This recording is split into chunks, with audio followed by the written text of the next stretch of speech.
¿Es realmente posible timar a alguien con una baraja de cartas? Vamos a verlo.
Bueno, la realidad es que sí, un mago si le da la gana puede timarte, ya que conoce las técnicas que se han usado a lo largo de muchísimos años durante toda la historia para timar a muchísimas personas y sacar rendimiento económico. Ahora sí, los magos no es a lo que más nos dedicamos, sobre todo porque cuando ya sabes que alguien es mago no te fías tanto de él y menos vas a apostar contra un mago, solo un tonto lo haría.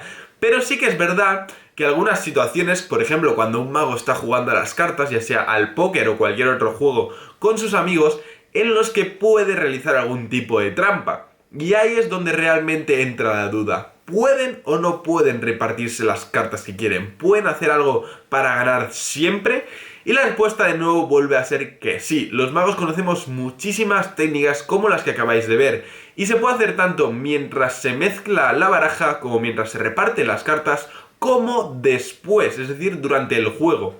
Y los magos inteligentes harán las trampas justo en este momento. ¿Por qué? Porque los magos buenos lo que realmente controlan, más que la técnica, es el control de la audiencia del público, la misdirection, saber dónde se están enfocando para mientras tanto hacer lo que te plazca sin que se dé cuenta el espectador. Esos son los buenos magos, los que son capaces de controlar tu audiencia. Por tanto, ¿dónde te estás centrando tu atención?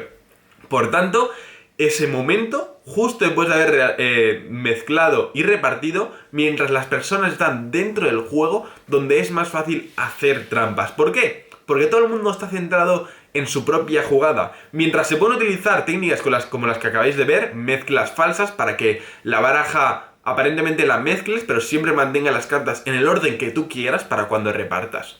Que se te queden las cartas ganadoras. O, por ejemplo, hacer unos falsas repartidas que se pueden utilizar el second deal, el bottom deal, el middle deal. Hay varias reparticiones en las que aparentemente repartes la carta superior, pero en realidad no estás repartiendo la carta superior, sino que esa te la estás guardando para cuando te toque a ti repartirte, y puedes de esta forma repartirte siempre las cartas que tú quieras. Pero como he dicho, lo más inteligente y lo más sencillo sin duda, incluso vosotros si no sois magos podéis realizarlo, es hacer trampas mientras estáis en medio del juego. Voy a poneros un ejemplo muy rapidito y muy sencillo de seguir. Imaginemos que estamos, por ejemplo, en un juego de cartas en el que gana el que primero se queda sin cartas. Es decir, por ejemplo, el mentiroso, el culo, el burro. Hay muchas versiones, muchos tipos de juegos que todos al final tienen la misma finalidad: quedarte antes sin cartas para ganar. ¿Cómo se hace? ¿Cómo podríamos, por ejemplo, timar aquí? Si te dicen que mezcles tú las cartas y eres mago, seguramente van a estar fijándose muchísimo y puedes realizar técnicas de las que existen y no va a pasar nada seguramente. Al menos podrás ver alguna carta de vender al espectador o algún tipo de ventaja puedes sacar si eres un buen mago muy fácilmente sin que nadie se dé cuenta. Aún así, si no eres muy buen mago y quieres hacer algo que te dé realmente ventaja, esto es súper sencillo y es un claro ejemplo del poder que tiene el controlar a la audiencia, el controlar su atención. Estamos cada uno con sus cartas, ¿vale? Tenemos unos buenos montones con bastantes cartas. Entonces la gente empieza a ver sus cartas y empiezan a repartir, empiezan a echar un par, todos empiezan a echar un par. Entonces, claro, ¿qué es lo que sucede? Que ahora mismo todo el mundo está súper centrado en su jugada, todo el mundo empieza a echar cartas. Total, que llega un momento en el que alguien gana y estas cartas tenemos que desecharlas fuera. ¿Qué ha pasado en este momento? que yo, sin que se dé nadie cuenta, me he quedado tan solo con 6 cartas, mientras el resto tiene unas 20 cartas. De hecho, acabo de desechar unas 15. Justo este momento, por ejemplo, es un momento de liberación de tensión. O sea, esto se utiliza muchísimo en la magia, como relajar la tensión, hacer un cambio de estar muy centrados en lo que está sucediendo el truco, a de repente soltar una broma que relaje a la gente y relaje su atención para hacer algo que no quieras que tú vean. Pues justo esos momentos son ideales. Entonces, en las cartas siempre existe este momento en el que, por ejemplo, está todo el mundo tenso a ver qué jugada hago, y de repente, pum, alguien gana y dices, ya ha ganado esto otra vez, por ejemplo, yo qué sé. Se crea una especie de liberación, eso es lo importante. Entonces, básicamente lo que puedes hacer es esconder en tu palma de la mano varias cartas. Mientras estás con las cartas en la mano, todo el mundo está centrándose en sus cartas, entonces lo único que haces es colocas la mano encima, te llevas unas cuantas cartas, las que quieras echar, obviamente no muchas porque si no será muy descarado de que has hecho algún tipo de trampas, y vuelves a colocarte en una posición natural sujetando las cartas, ¿vale? De esta forma. Entonces tú estás sujetando las cartas, parece que estés en una posición natural, pero aquí tienes escondidas varias de tus cartas.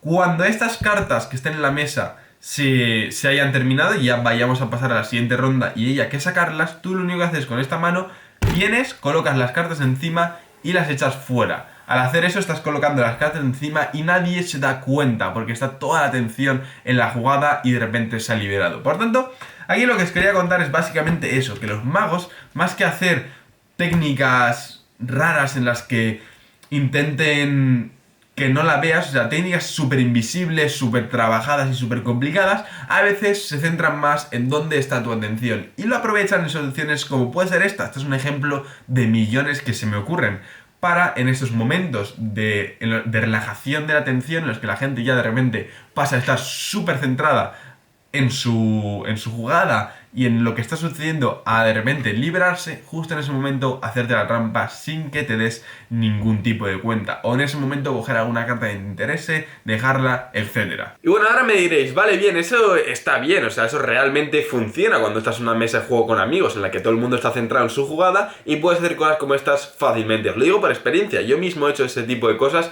y por supuesto técnicas mucho más avanzadas. Con amigos, por supuesto, y nunca apostando dinero. Siempre simplemente por el mero hecho de que me gusta la magia, me gusta hacer ese tipo de cosas y me reto a mí mismo a ver si soy capaz de hacerlo sin que nadie se dé cuenta. Pero ¿qué pasa cuando estás en una mesa de juego en la que hay dinero de por medio, la gente está pendiente y no puedes hacer este tipo de cosas?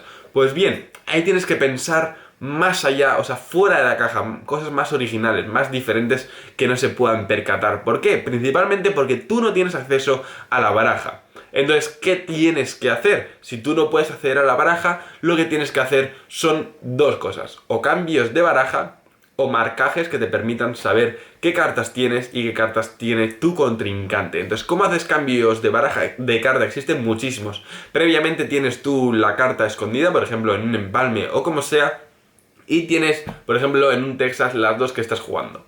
Entonces, en algún momento cualquiera puedes relajar, venir y yo ya he hecho el cambiazo sin que se den cuenta. Y ya tienes aquí las cartas que más te interesan. Aunque sin duda, lo que es más funcional es marcar las cartas de forma que tú solo sepas. Por ejemplo, imaginemos que estás jugando a un juego en el que importa saber cuál es el valor de la carta. Si es tréboles, corazones, picas, diamantes.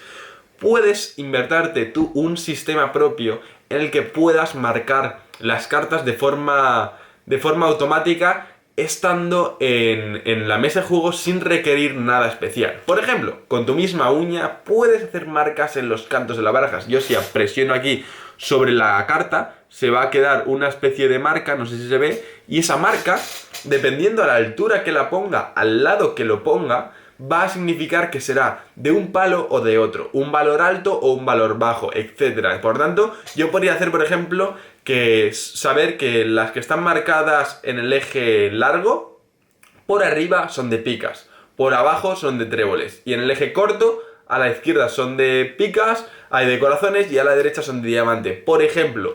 O incluso utilizar los centros. Hay muchísimas formas. También existen tintas invisibles que puedes colocarte en la uña, un pequeño trozo para marcarlo, que solo se ve esa tinta con unas gafas especiales. Hay muchísimos sistemas y esto simplemente era contarlo por curiosidad, para que veáis que todas estas técnicas que utilizan los magos realmente pueden utilizarse en tu contra para que lo conozcáis y para que no lo utilicen contra ti. Yo alguna vez he de decir que lo he utilizado con algunos amigos en casa, etcétera, cuando no hay nada de dinero de por medio, pero simplemente por curiosidad, por ver si soy capaz de hacerlo y por pura diversión. Pero no es algo que os recomiende, sino más bien es algo de lo que tenéis que estar pendientes para que no os timen.